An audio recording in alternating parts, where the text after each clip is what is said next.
नमस्कार, मैं हूं आपके साथ आस्था कौशिक। सीएम योगी आदित्यनाथ छत्तीसगढ़ के दौरे पर हैं। सीएम योगी न सिर्फ ताबड़तोड़ प्रचार कर रहे हैं बल्कि विरोधियों पर तीखे वार भी कर रहे हैं।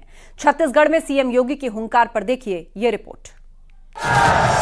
भारत माता की, भारत माता की, छत्तीसगढ़ महतारी की।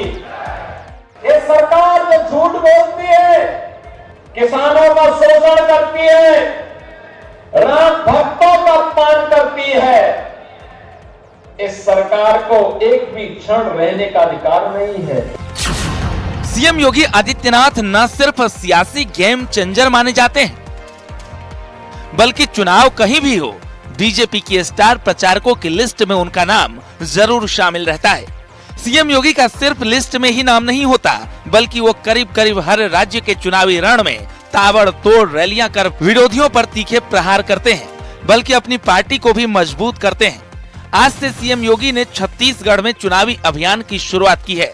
छत्तीसगढ़ में विधानसभा चुनाव के प्रचार के लिए सीएम योगी ने बस्तर कांकेर के भानु प्रतापपुर विधानसभा क्षेत्र में जनसभा को संबोधित किया। सीएम योगी ने अपने भाषण में कांग्रेस की भूपेश बघेल सरकार पर जमकर निशाना साधा। सीएम योगी ने आरोप लगाया कि भूपेश बघेल की सरकार गरीबों के लिए आने वाली योजना को हड़प जाती है। हम सब छत्तीसगढ़ वासी आज संकल्प लें कांग्रेस के भ्रष्टाचार को सदैव के लिए दफन करने का। ये सरकार जो झूठ बोलती है, ये सरकार जो गरीबों के लिए आने वाली योजना को हड़प जाती है, ये सरकार जो किसानों पर अत्याचार करती है, किसानों का शोषण करती है, राम भक्तों का अपमान करती है, इस सरकार को एक भी क्षण रहने का अधिकार नहीं है, एक भी क्षण रहने का अधिकार नहीं है। वहीं सीएम योगी ने कांग्रेस पर तीखा वार करते हुए कहा कि ये सरकार किसानों पर अत्याचार करती है, उनका शोषण करती है, राम भक्तों का अपमान करती है। इस सरकार को एक भी क्षण रहने का अधिकार नहीं है। सीएम योगी ने कहा कि कांग्रेस के एक साथी ने बिहार में चारा घोटाला किया था, कांग्रेस ने छत्तीसगढ़ में गोबर घोटाला किया है, ये उनकी प्रकृति है। साथ ही सीएम योगी ने यूपी में बुलडोजर एक्शन भी याद दिलाया। और इसलिए भाइयों बहनों, लोकतंत्र के इस व्यवस्था में यह अधिकार आपके हाथों में है। अगर आपने सत्ता सौंपी है तो कान पकड़ करके उसको सत्ता से बाहर भी करिए, अगर वह आपके हितों पर कुठाराघात कर रहा है तो। और कांग्रेस ने तो यही किया है। एक कांग्रेस की प्रवृत्ति रही है झूठ बोलना, बहकाना, एक प्रकार सत्ता हड़प लेना, और सत्ता जब प्राप्त हो जाए तो प्राप्त होने वाली सत्ता को भ्रष्टाचार का अड्डा बना देना। आश्चर्य होता है हमें, पहले केवल माइनिंग का आरोप लगा था। सीएम योगी आदित्यनाथ कल भी छत्तीसगढ़ में ताबड़तोड़ प्रचार करेंगे। सीएम योगी कई जिलों में रैलियों के साथ न सिर्फ कांग्रेस पर तीखे वार करेंगे बल्कि अपने सिग्नेचर स्टाइल में बीजेपी का प्रचार करेंगे। Bureau report, news 18। भारत माता की, भारत माता की, छत्तीसगढ़ महतारी की।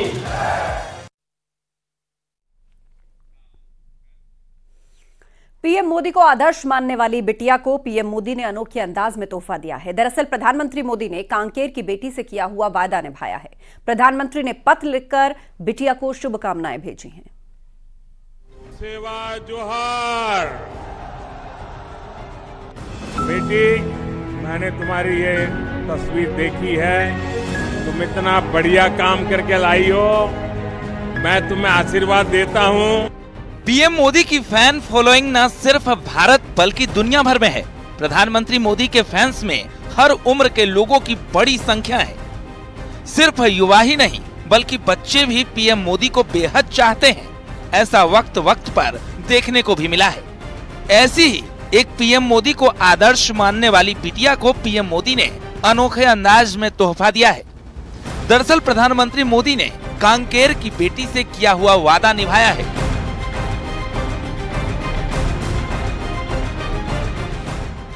कांकेर के कार्यक्रम में स्केच लेकर आई बेटी आकांक्षा ठाकुर को प्रधानमंत्री ने पत्र लिखकर धन्यवाद दिया। पत्र में पीएम मोदी ने लिखा, प्रिय आकांक्षा, शुभाशीष और आशीर्वाद। कांकेर के कार्यक्रम में आप जो स्केच लेकर आई थी वो मुझ तक पहुंच गया है। इस स्नेहपूर्ण अभिव्यक्ति के लिए बहुत बहुत धन्यवाद। पीएम मोदी 2 नवंबर को कांकेर आए थे। यहाँ उन्होंने चुनावी रैली को संबोधित किया था। मंच में संबोधन के दौरान एक छोटी बच्ची पर प्रधानमंत्री का ध्यान गया। बच्ची ने मोदी की तस्वीर बनाई थी। इसे देखकर मोदी जी ने बच्ची को आशीर्वाद दिया।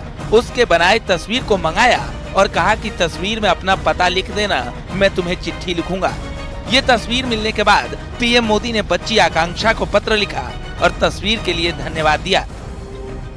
वहीं पीएम मोदी ने बिटिया को पत्र लिखा है। उन्होंने अपनी चिट्ठी में लिखा कि प्रिय आकांक्षा, शुभाशीष और आशीर्वाद। कांकेर के कार्यक्रम में आप जो स्केच लेकर आई थी वो मुझ तक पहुंच गया है। इस स्नेहपूर्ण अभिव्यक्ति के लिए बहुत बहुत धन्यवाद। भारत की बेटियां ही देश का उज्जवल भविष्य हैं। आप सभी से मिलने वाला ये स्नेह और अपनापन राष्ट्र की सेवा में मेरी ताकत है। हमारी बेटियों के लिए एक स्वस्थ, सुरक्षित और सुविधाओं से युक्त राष्ट्र का निर्माण ही हमारा लक्ष्य रहा है। आपका नरेंद्र मोदी। अब आपको वो वीडियो सुनाते हैं जब पीएम मोदी कांकेर में रैली के दौरान बिटिया से वादा किया था। बेटी, मैंने तुम्हारी ये तस्वीर देखी है।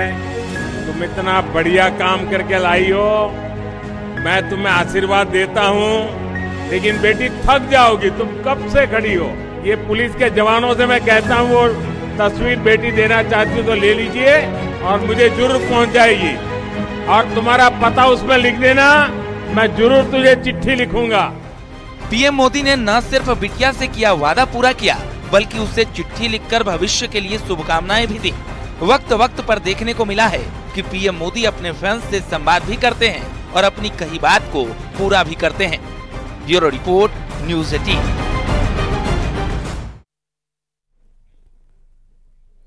अपना दल एस के स्थापना दिवस पर केंद्रीय मंत्री अनुप्रिया पटेल ने लखनऊ में प्रेस कॉन्फ्रेंस की और प्रेस कॉन्फ्रेंस के दौरान अनुप्रिया पटेल ने कहा कि बीजेपी के साथ अपना दल का मजबूत गठबंधन है। 2024 में यूपी की हर सीट पर जीत हासिल करेंगे। तो वहीं एसपी पर वार करते हुए अनुप्रिया ने कहा कि एसपी जब विपक्ष में होती है तो इन्हें पीडीए की चिंता सताने लगती है और जब सत्ता में आती है तो परिवार को सरकार में काबिज कर देते हैं। और पीडीए की बात ये बार बार कर रहे हैं। पिछड़ा, दलित, आदिवासी, पिछड़े, दलित, आदिवासी की इन्हें इतनी चिंता है तो मैं इनसे सिर्फ इतना पूछना चाहती हूँ, 2004 से 2009 के बीच में जब यूपीए की सरकार थी उसको ये समर्थन दे रहे थे, उस वक्त इन्होंने नीट में ओबीसी आरक्षण लागू करने का विषय क्यों नहीं उठाया अगर इन्हें पिछड़ों की और दलितों की इतनी चिंता थी। इनसे अपना दल ये भी सवाल पूछना चाहता है कि आपकी उत्तर प्रदेश के अंदर कई बार सरकार रही, आपको अगर पिछड़े, दलित, आदिवासी की इतनी चिंता है तो आपने जातीय जनगणना क्यों नहीं कराई। आज आप जब विपक्ष में आए हैं तब आप जातीय जनगणना की बात कर रहे हैं, आप पीडीए की बात कर रहे हैं, लेकिन जब आप सत्ता में होते हैं तब आपको पीडीए याद नहीं आता। आपसे मैं पूछना चाह रही हूँ कि वैसे तो इसकी संभावना नहीं है, लेकिन कभी अगर आपकी सरकार बनती है तो आपका ये जो पीडीए है इसमें किसी और वंचित जाति को मुख्यमंत्री बनने का मौका मिलेगा क्या। नेपाल में जनहानि पर सीएम योगी ने दुख जताया है। भूकंप से हुई जनहानि बेहद दुखद है, ये कहा सीएम योगी ने। दुख की घड़ी में यूपी सरकार नेपाल के साथ खड़ी है, हर संभव सहायता देने को हम तैयार हैं। सीएम योगी ने ये बातें कही हैं और कहा है कि घायलों का जल्द स्वस्थ होने की कामना है। मेरी संवेदनाएं शोक संतृप्त परिवारों के साथ है। तो यूपी सरकार नेपाल के साथ है। मुख्यमंत्री योगी आदित्यनाथ ने भूकंप के बाद जो तबाही हुई है नेपाल के अंदर उस पर दुख प्रकट किया और कहा कि इस दुख की घड़ी में यूपी सरकार साथ है नेपाल के। जो भी हर संभव मदद होगी वो जरूर की जाएगी, हर संभव सहायता के लिए हम तैयार हैं। भूकंप से हुई जनहानि बेहद दुखद है, शोक संतृप्त परिवारों के साथ हमारी शुभकामनाएं हैं।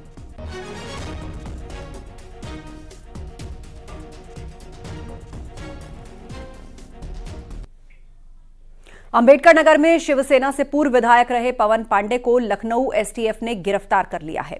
पवन पांडे पर धोखाधड़ी और जालसाजी कर करोड़ों की जमीन हड़पने का आरोप है। पवन पांडे समाजवादी पार्टी के जलालपुर से विधायक राकेश पांडे के भाई हैं, जबकि पवन पांडे के भतीजे रितेश पांडे अंबेडकर नगर से बसपा सांसद हैं। पवन पांडे पर आरोप है कि जालसाजी कर करोड़ों रुपए की जमीन अपने सहयोगियों के साथ मिलकर हथिया ली गई। इस मामले में 1 साल पहले अकबरपुर कोतवाली में केस दर्ज किया गया था।